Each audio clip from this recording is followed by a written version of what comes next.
Hey everyone, this is Nitro. So in this video I wanted to analyze one of the players who made it into the top 16 very unexpectedly, which was my guildmate Zhph. So in fact, Zhph is my friend who let me use his account to do the Scylla 65 battle with a strategist team.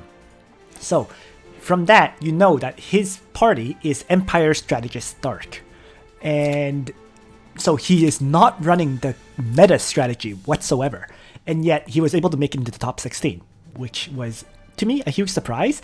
And a huge element of it is, surprisingly, the characters he built, especially Emerick.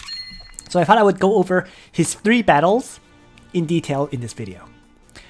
So let's jump into Group C. In fact, he's going to be completely my inspiration for the way to build Emerick video, which I'll probably do later this week. So let's start with his. First battle, which was against Hayes 3J6T.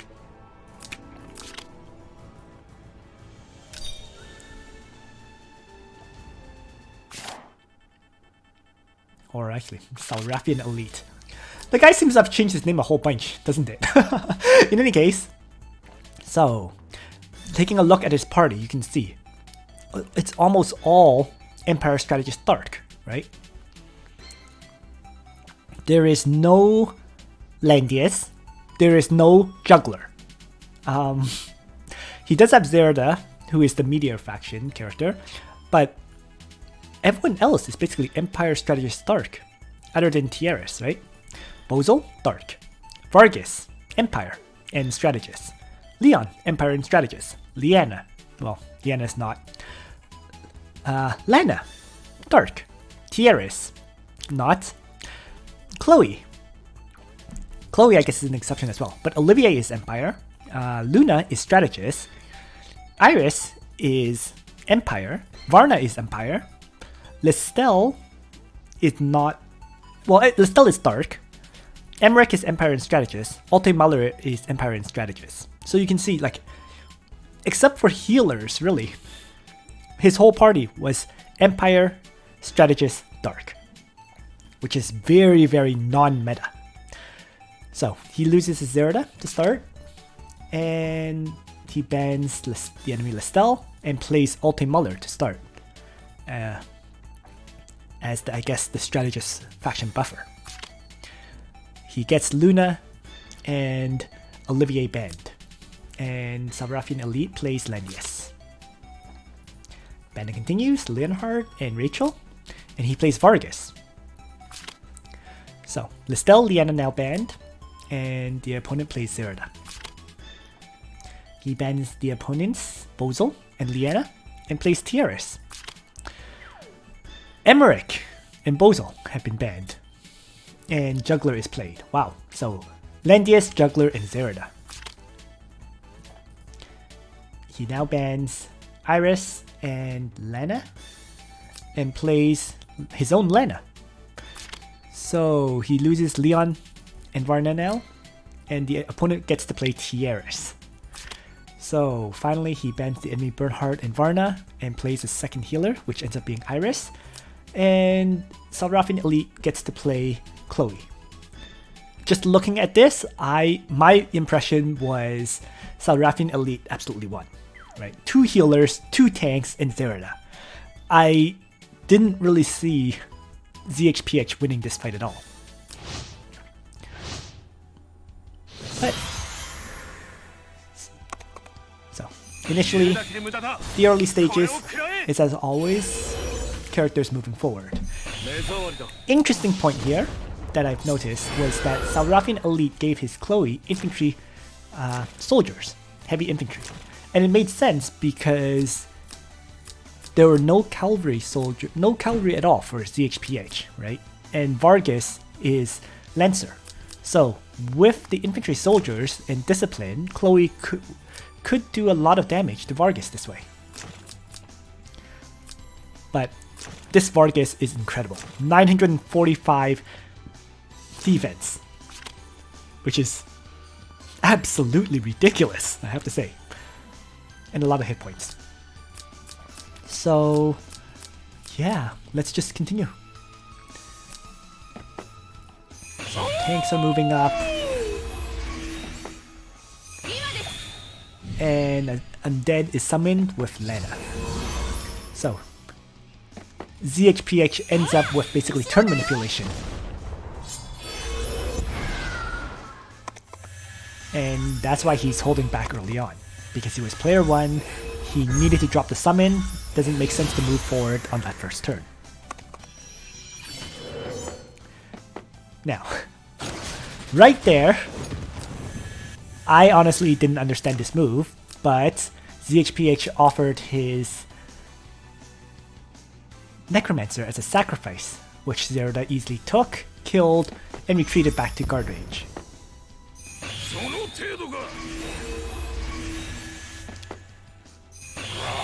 I would have kept the summon alive, but that was just me. And he starts with using Attack Blessing on his Lana. And then teleports her forward. So, this is a Lana without a faction buff, keep that in mind.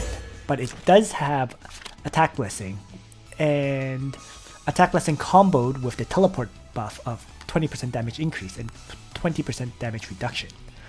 So with that, he chooses to do a range attack on the enemy Landius. Thorns activates, but because of all the damage reduction effects, she lives.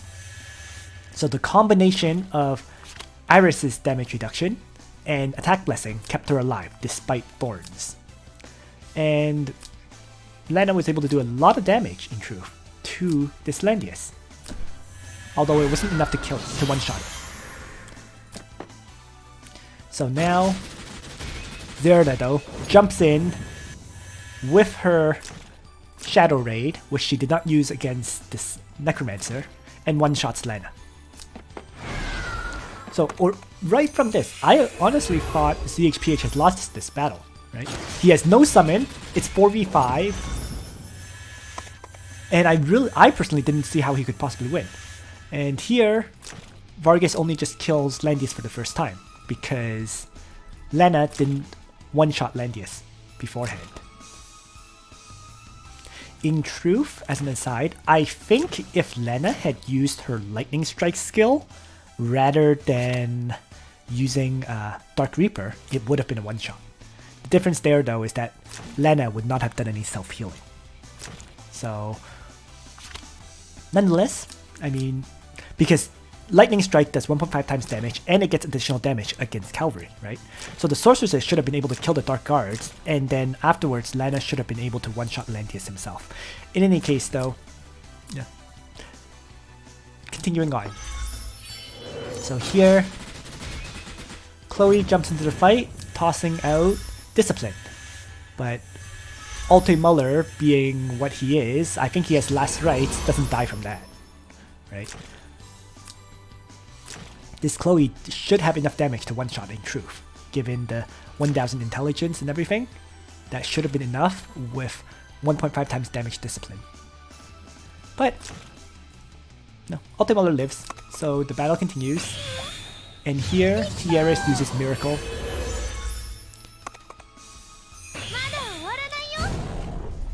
And Tieris applies Attack Blessing. Alte Muller does a melee attack on to Juggler. As for why it hit Juggler instead of Landius, it's because Landius' guard is currently down. So Juggler took some damage, which will reduce the amount of damage he will do when he attacks, right? With B-Shock.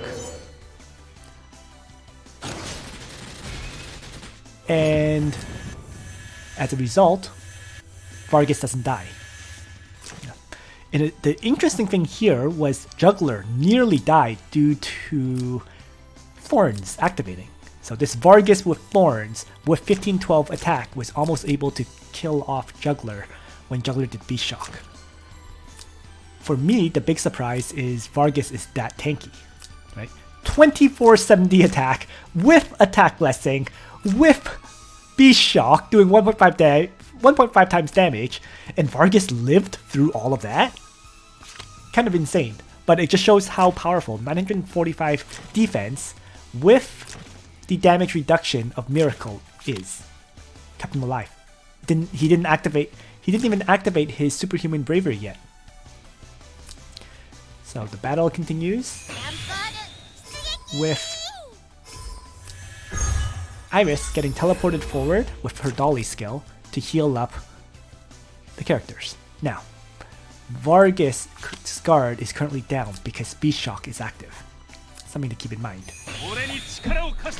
And he also activates Tranquility to protect his juggler. But because of 5v4, Zhph gets the opportunity to heal up his Vargas pretty much back to full health. Due to lack of guard,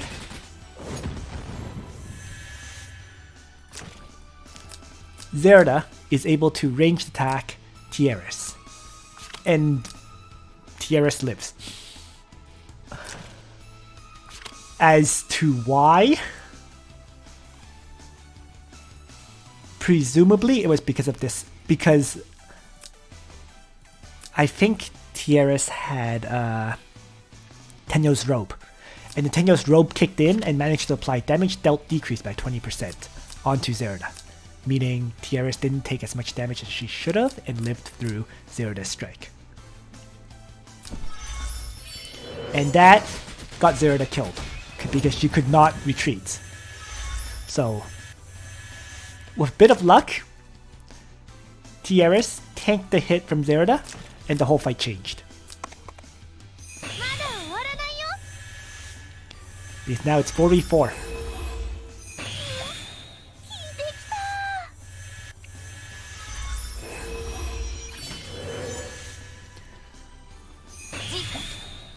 And a blizzard is tossed out, but it does basically nothing because... Oh, no, it did apply the debuff. Oh, that was unexpected. Okay, continuing on. So right now, Vargas can't guard. I thought he had Sage's Hat on Vargas, but apparently not. So first things first, he activates Unbreakable Guardian. And because of Iris, Vargas heals up a bit. But because Vargas only tanks against physical damage, Chloe was able to use Discipline to kill off Iris. So it's back to 4v3. So healing is done on Vargas to now allow him to guard. And Ultimuller is used to faction buff. And he actually activates Gale, allowing Ultimuller to launch an attack with Raging Thunder. And all that healing is keeping him... The Vampire Bats, the Healing Light, allows Ultimuller to heal up quite significantly. So that attack really didn't end up doing all that much to Juggler.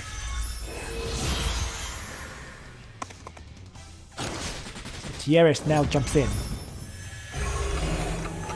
And this Tieris has a Goddess's Left Hand.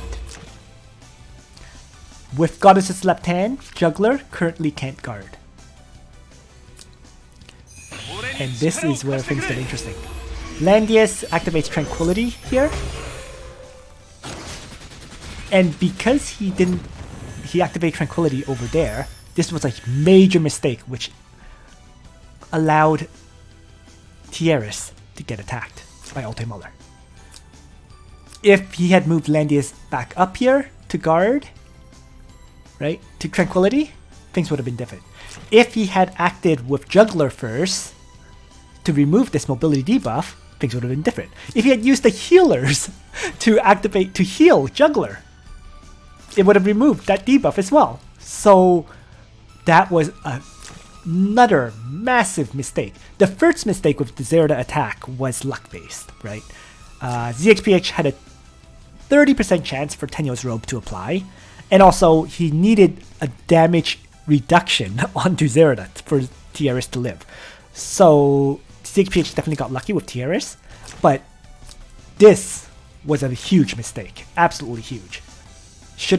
It should not have gone to become a 3v3 in this situation. So, meanwhile, battle continues then.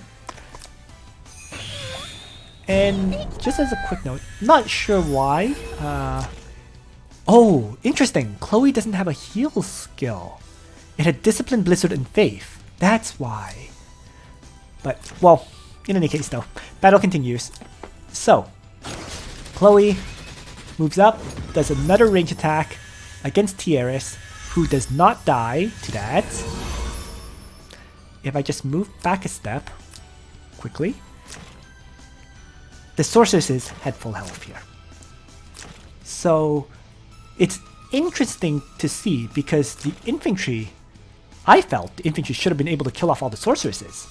And then Chloe with 1053 intelligence doing 1.5 times damage, I thought could have killed Tieris, but it didn't. So let's just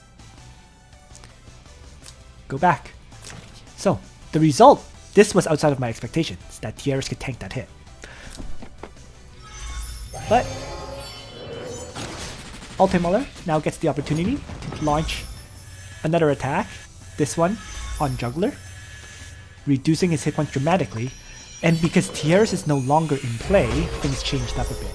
Now here, ZXPH makes his own mistake. He chose to attack Juggler, which ended up actually hitting Landius, right? But to be fair, he actually had no choice. Looking at this now, Juggler's guard was down. So if Vargas had tried to attack Landius, it would have hit Landius anyways. So actually, that was fine. No mistake there. I take that back. Now, Juggler activates his guard skill, so that Juggler is now killable. But first, Tieris uses Miracle to heal up everybody in his party. Juggler activates his second guard skill. And that was a very questionable move to me, because exactly what happened, right?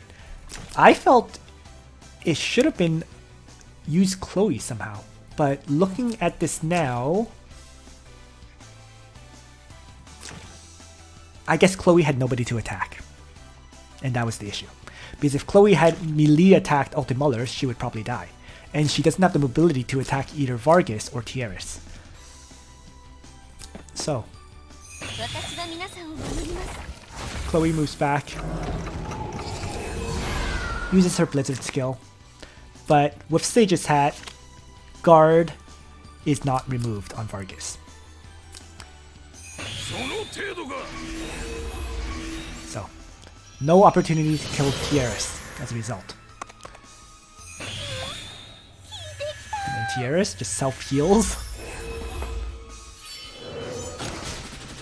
Ultimuller gets ranged attack, doesn't die. Pretty sure this is all because of lacerates. So, Ultimuller with lacerates being ridiculously tanky. Now let me just go back a step again. Was he at full? No, he wasn't even at full hit points just now. So maybe Chloe just doesn't do all that much damage. I expected a lot more damage out of Chloe than she is outputting. Yeah, because that is not a full hit point Ultimuller. And yet all it did was damage the soldiers. None of it went through to Ultimuller himself. Oh, wait. Let me pause this a second.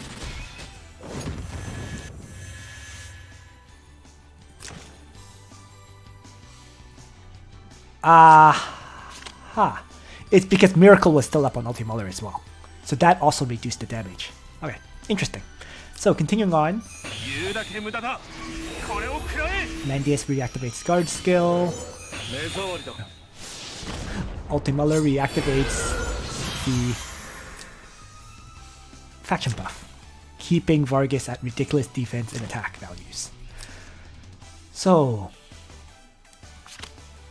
this has been a huge surprise to me so far. And it's interesting to note that this Ultimuller has Breeze with his exclusive helm. That's why when Breeze activated, it got +2 mobility for 2 turns. So continuing on, it is 3v2, and now that Breeze activated, this Ultimuller has the opportunity to go 1, 2, 3, 4, 5 to wrap around and attack. Right? Actually, it didn't even need the Breeze to activate to do that. So, continuing on. Attack on Tieris, doesn't kill her. Ultimuller wraps around, does the first hit on Landius.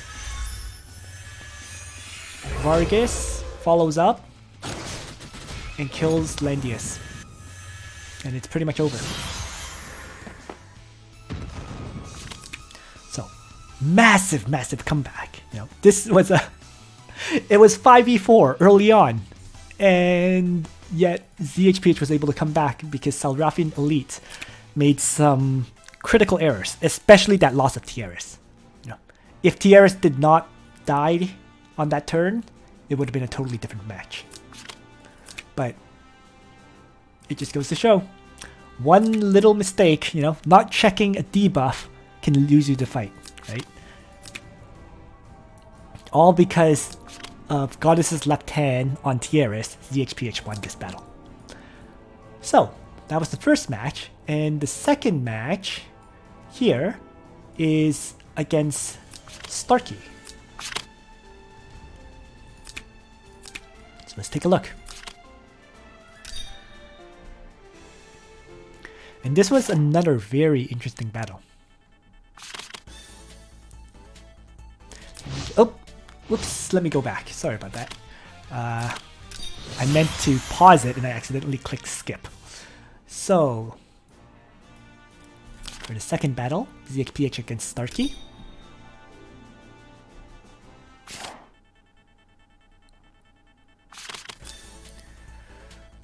First ban, Listel. I think it's a great first ban choice, in truth. Listel is so... There's almost no counter to a properly built Listel. So, he gets his Ultimuller banned, which makes a lot of sense, because from what I can see, other than Leon, Ultimuller is his only fashion buff in his own in the whole party. There's no Bernhardt in the mix, right? So, continuing on. Starkey plays Landius. That first ban choice was clearly a decision from watching Zhph's first match. So, Lana and Rachel. Interesting ban choices, not the ones I would have picked, but it's not my game. So, he plays Vargas first, the tank. And then Zerda Listel gets banned after Ultimuller. So, smart choice on Starkey's part, right? Get rid of the fashion buffer, then get rid of 2 of the biggest threats in Zhph's party. And he plays Elwyn. Bernhard and Joshua are banned. Bernhard, I guess because of Sword Dance. Joshua because of, well, pretty much the same reason, right? Both of them are fixed damage dealers, so get rid of 2 AoE fixed damage attackers. And he plays Emerick. Chloe, Tieris, getting rid of the healing between battles and so on. So, Starkey is basically banning every character that Zhph wants to play, right? Ultimuller and Tieris were his characters in the first match. And then Zerda, Listel are just big threats in general. Chloe is just a great healer. So continuing on, Starkey now gets to play Bozo. And he loses Liana and Tieris. You know, it's kind of a surprise to me that he didn't play a healer just now. Especially, I personally would have picked Liana over Bozo, but that's just me. And then Zhph gets to play Liana. So, Zhph loses Bozo and Lena, dark characters now. And Starkey finally plays a healer, which is Chloe.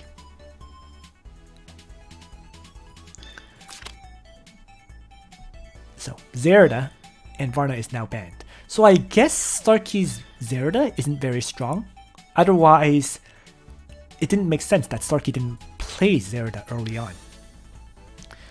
And then Zhph plays Iris. So 2 healers, Emerick and Vargas. Finally, Olivier and Leon get banned. Starkey will now choose Juggler. 2 tanks, yet again. And Zhph follows up with Luna for the last character. So, let's jump in. Actually, Luna, I'm going to pause this initially. And the thing to note in this fight is Starkey had to bring a lot of faction buffs, right? Elwyn had his own faction buff, Juggler had the faction buff, Landius had a faction buff, and the big surprise to me here is that Bozo didn't have a summon. It had Sleep, Earthquake, and Seal, but no summon. So, and then on Zhph's side, Liana, of course, had the summon. Iris, for the teleportation, is still clean. So, and then Emerick. This is okay. Luna brought a faction buff, and that's key because it could faction buff up Iris and Liana now for this fight. And the big surprise to me was Emerick's build. I really didn't expect this. It's Route, Heavy Shield, and Parry. Right? And the whole point of this is that Emerick is ridiculous with this setup because Royal Cavalry offer a 45% damage reduction against physical damage. His talent offers a 20% damage reduction when attacked. So that's 65% damage reduction right there. Heavy Shield decreases physical damage taken by 50%. Meaning, when Heavy Shield activates, it's 50 plus 65% damage reduction, which is 115% damage reduction, which means Emerick takes no physical damage with Heavy Shield. So, a huge surprise to me. I never even thought about bringing Heavy Shield on Emerick, but that is a way to make him take no physical damage whenever it activates. And Route can knock enemies back and stun them, while Parry is a guard skill. So, let's continue.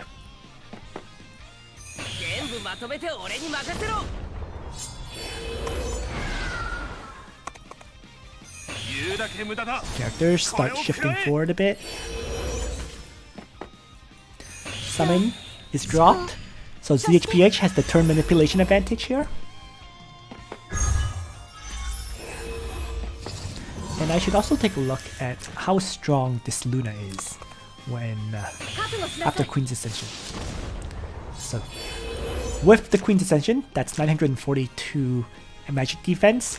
So multiply that, and then with Wind Spiral, this Luna should have a ridiculously high attack value.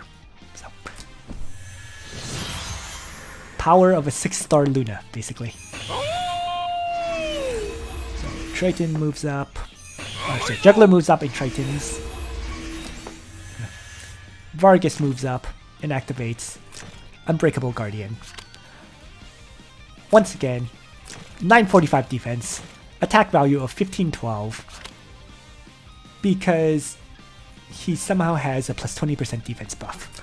I have no idea where that came from. Continuing on. I guess he has a...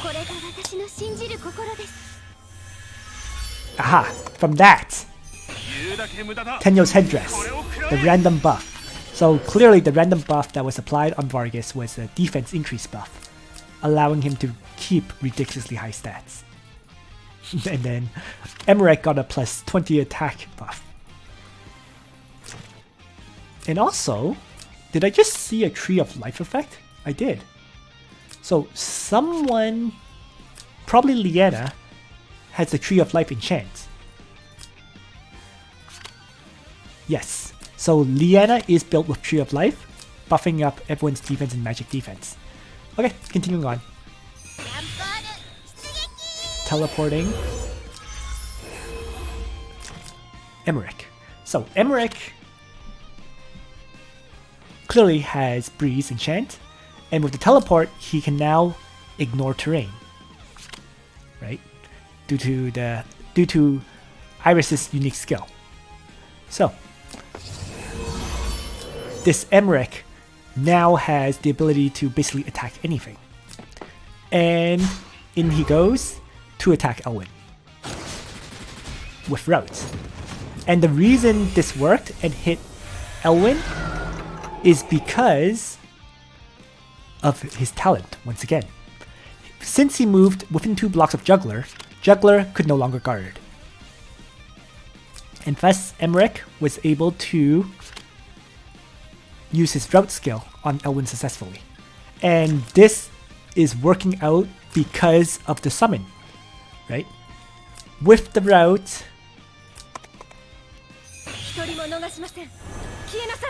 basically, with the summon, Zhph is now able to move 3 characters in a row. Emerick and Luna because they had not moved, and Vargas because of Liana's act again. So the summon making all the difference in this fight right now. The attack from Luna was not enough to kill off Elwyn. Yeah. Despite the 14-13 attack value, it was a bit low. Just not enough damage. Left Elwyn with 700 hit points.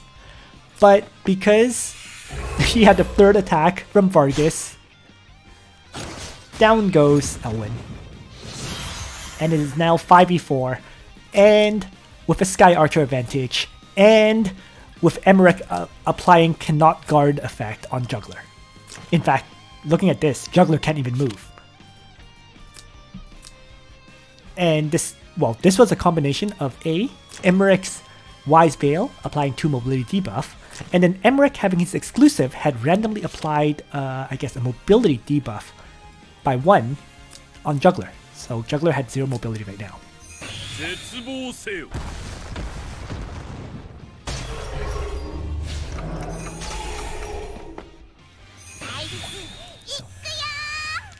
Iris moving in to heal. Aurora Ring was used here, which was smart because it did remove all those debuffs. So Juggler could now move 1 tile to attack.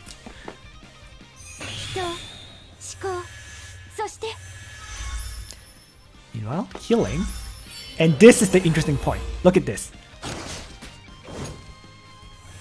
This Emerick actually has Bloodline magic armor as well. So that's a second chance to get a damage decrease effect, right? The first chance was heavy shield. The second chance is the Bloodline limit, the Bloodline magic armor. So Juggler used Beast Shock on Emerick, but Emerick took 460 damage. Absolutely insane. Because he had 65% damage reduction from Royal Cavalry and from his talent. Bloodline magic armor, when it kicks in, I think applies a 30% damage reduction effect, right? So in total, he had a 95% damage reduction effect, which meant Beast Shock, as scary as it usually is, did nothing to Emerick. Nothing at all. He would have been better off attacking Vargas if he was going to attack, in other words. So, Emerick showing his ridiculous power here with the right equipment in surviving against physical attacks. Zhph launches a free range attack on Landius to start weakening him a little, I guess.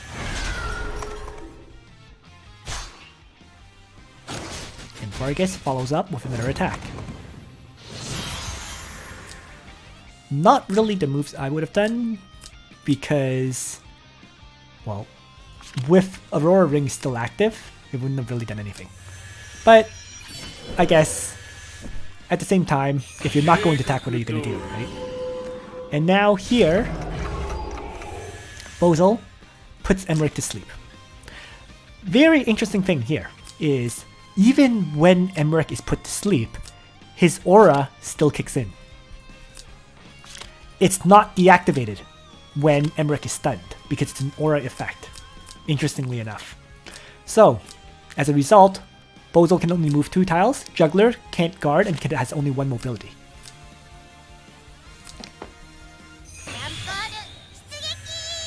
Yeah.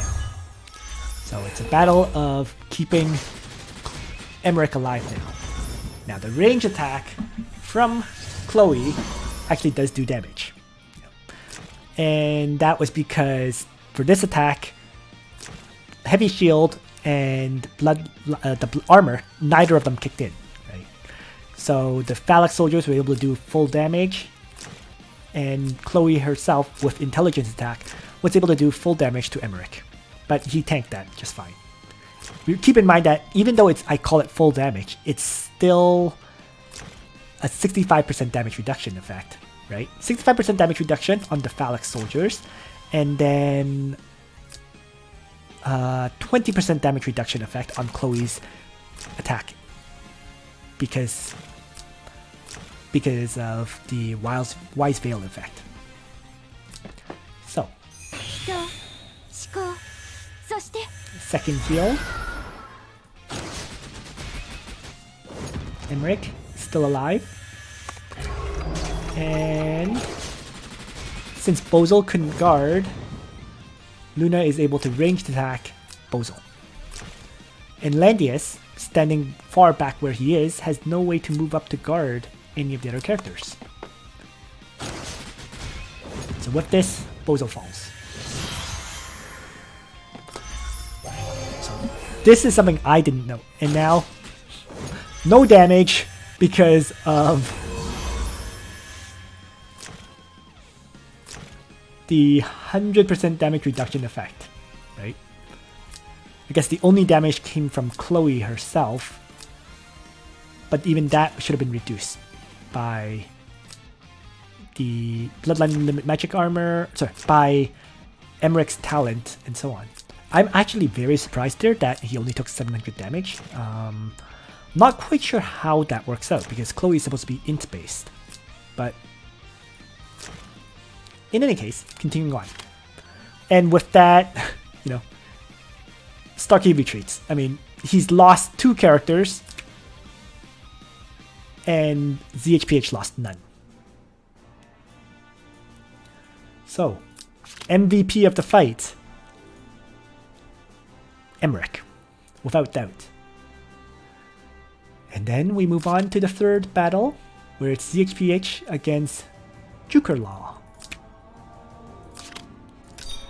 And this battle, I can only assume that Jukolaw did not look at Zhph's previous battles, because, well, Zhph starts with his usual ban on Lestel, and Zhph's first character that was banned was Olivier.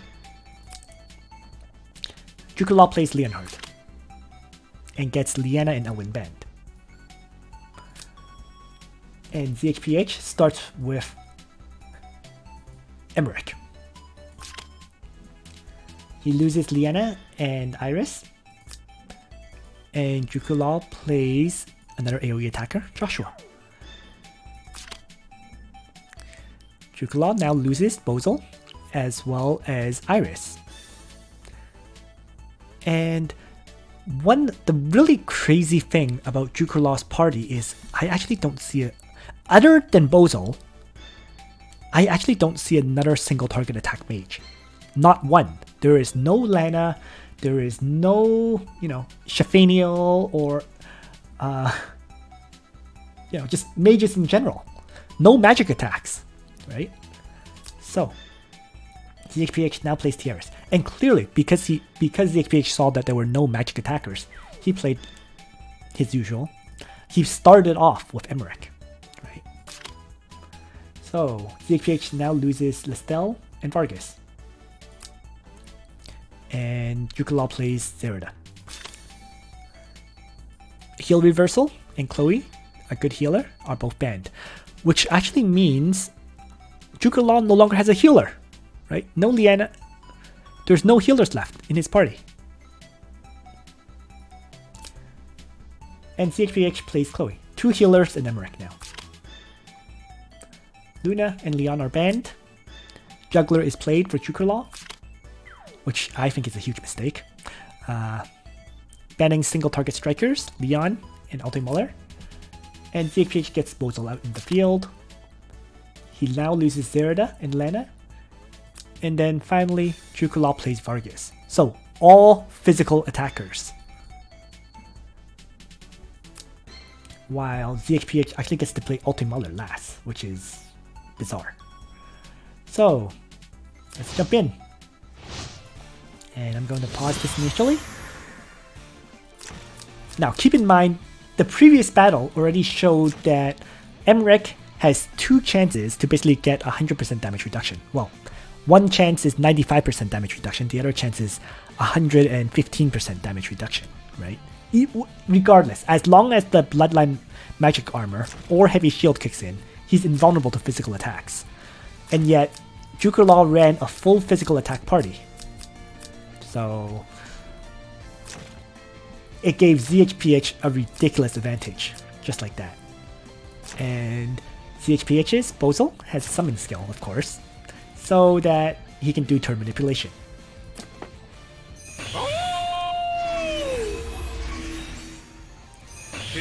And there we go. Summon drop to start.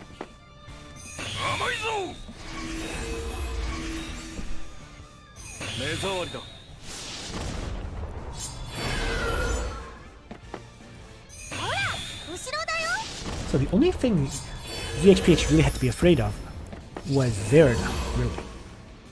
At least that's how I see it. If I take a pause here, let's see. This Leonhard is 6 stars with 1268 attack, but that's 1268 is actually lower than a lot of people. For example, I've met a bunch of Leonhards with 1400 attack, right? Joshua has 988 at 5 stars, which is solid. Could be higher, but it's solid. Vargas is basically very well built. Even without 20% damage, even without 20% defense increase, it still has 1333 attack, right? This juggler has a faction buff from Zerida, so it ran Triton, Great Big Dragon Barrier, and V-Shock. And then Zerida is arguably the biggest threat with Shadow Raid, Slice Stride, and Obliterate. So let's continue. So, Zhph is hanging back in the top right corner initially. Right. Staying outside of Zerida's attack range. Juggler starts moving forward. And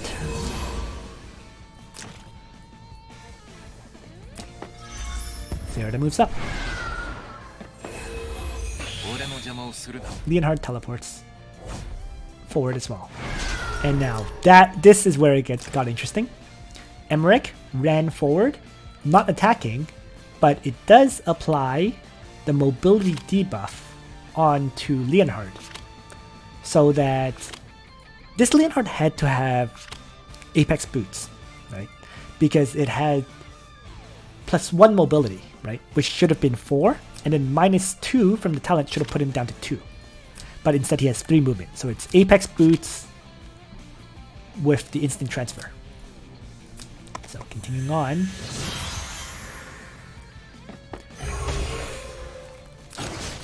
Zerida moves in first and kills off Bozal.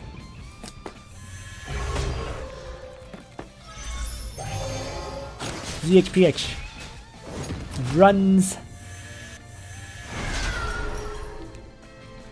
Emerick forward and uses Rout to stun the enemy Leonhard so it can no longer act. Without any healer, he can't remove the stun.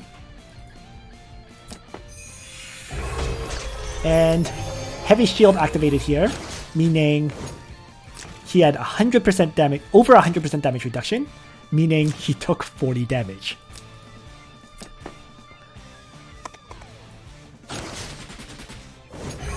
And now Leonhard is going to get crushed. Now that was a little bit odd just now, in that he didn't have his Joshua attack in a way that Ultimuller took damage. But I think he did that because he wanted to keep his Joshua out of Ultimuller's range. Maybe? I don't know. No, that actually doesn't make sense. Sorry, let me take that back. He really should have had Joshua use Dark Demise, like right here, to hit both Ulti Muller and the summon, right? And be in Juggler's Guard range. Oh, I see. Juggler's Guard range wouldn't have done anything, so I take that back. Okay, fair enough. So I guess he felt that just doing that range attack was more important. Let me go back a step, because I think he had Breeze anyways. Yeah, he had Breeze. So this move really didn't make that much sense to me.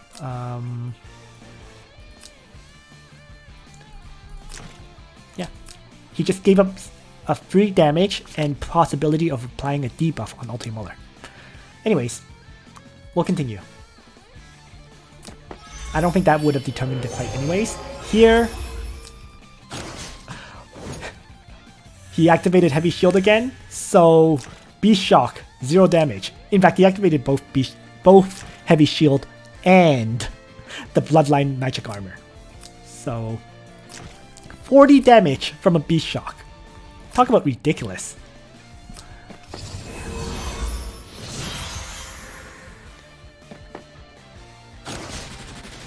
Zerda attacks Tiaris.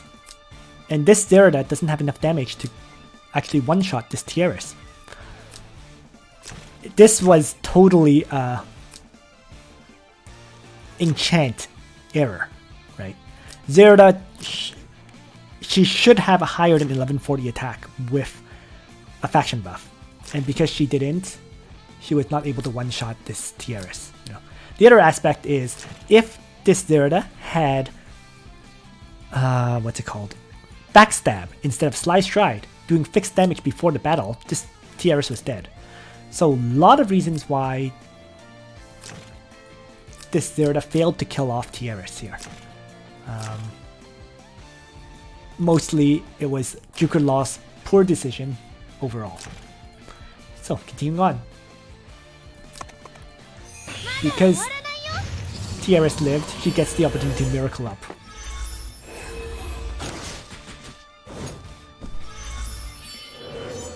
And then Zerda dies.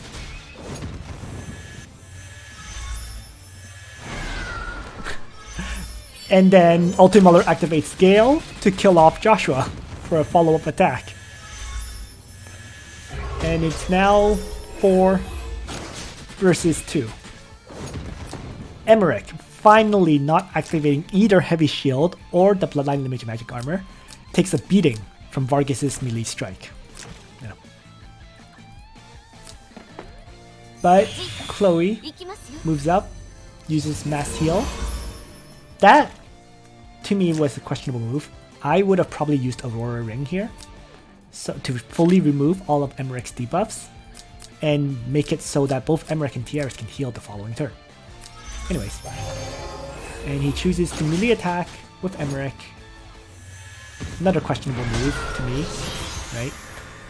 Because that left Emerick nearly dead. Aurora Ring there, and then attacking would have been fine, because then Aurora Ring would have healed him up. Or just ending Emerick's turn to heal up to absolutely full hit points. So, but Heavy Shield activated, and even though the Royal Cavalry were dead, not offering 45% physical damage reduction, just with the Heavy Shield 50% damage reduction and the Wise Veil 20%, that 70% damage reduction kept this Emerick alive. Another luck, that was absolutely luck based. So now it's time to start healing back up Emerick. And now he finally chooses to Aurora Ring. Honestly, a turn late, but since his Emerick was alive, what can you do? So here, at full hit points, he tanked the hit just fine from Vargas. Even though, yeah, at this point, with full hit points, it was still the 65% damage reduction. Vargas still does basically nothing to Emerick as a result.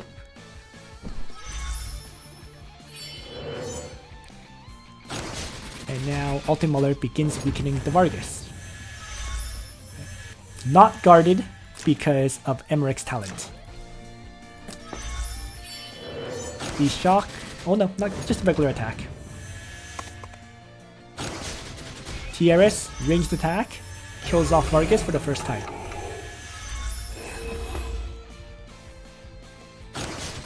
Chloe, melee attack, kills off Vargas permanently. 4v1, and Jukolaw retreats. So overall, Jukolaw. I don't understand Jukolaw's party.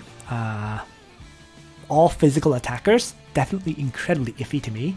If he brought even one magic attacker in his party and was able to put into his party, he could have easily crushed Emerick. At least that's how I see it. But other than that, Zhph really definitely got saved by on that turn where he didn't use Aurora Ring. So clearly though, his strategy in the first place was based on his Emerick activating either Bloodline Magic Armor or Heavy Shield. Yeah. And that's not a bad strategy to run, given that you get two opportunities for it. Right? A 25% chance and another 30% chance. So it just shows how insane Emerick can be against any and all physical attacks. You know, it won't do anything against magic attacks, but even against magic attacks, he still gets a 20% damage reduction from his talent. And the other interesting point about that is, in truth, Emerick can choose to run, rather than running Royal Cavalry for the 45% physical damage reduction, he can also run Angels, which have a 45% magic damage reduction. So, even against, depending on which soldier you bring, Emerick in truth can also have 65% damage reduction against magic. And then if you end up using, let's say, Aeolus's battle armor rather than Bloodline magic armor, you can get 95% magic reduction against magic attacks. Just an interesting point. I would say overall, the build he did, with 2 chances of physical damage reduction, is generally better. But, you know, if your opponent ends up with a lot of magic attackers, you may choose to run the Angels instead, and maybe run Aeolus's battle armor instead of Bloodline limit magic armor. So, very, very interesting battles for Zhph. Especially given he's not running a meta style party at all. He's running Empire Strategist Stark. The fact that with luck his strategy lets him get this far in Apex Arena is honestly impressive. And I should also mention, his bracket was not easy either. For example, although a lot of the characters were eliminated, right? For example, he fought Loomis, who has been playing for a very long time. You know, he has very high power, 7,000, near 7,000. You know, 6,700 power Liana, right? 6,700 power Lana, 6,600 power Landius. So Loomis is a very powerful player, for example. And similarly, he did beat Starkey, who, to be fair, was less powerful, but just slightly less, right? 6,600s, you know, on a lot of these characters here. And then for the finals, he was facing off against Jukolaw, who, this might be why. Jukolaw's total power rating is fairly low. So I suppose in the case of Jukolaw, he probably didn't have any real mages built up, and thus he had no choice but to run the part that he did. Interesting. So, but in any case, to beat Loomis, right, that was an impressive match. Yeah. The second match, clearly, Starkey got unpleasantly surprised by how good Emerick was. And in the third match, Jukolaw had nothing but melee characters, which changed the dynamics of that fight entirely. Alright, so that's everything I wanted to say. Thanks for watching, everyone. I hope you found this video interesting and useful. And on that note, Nitro out.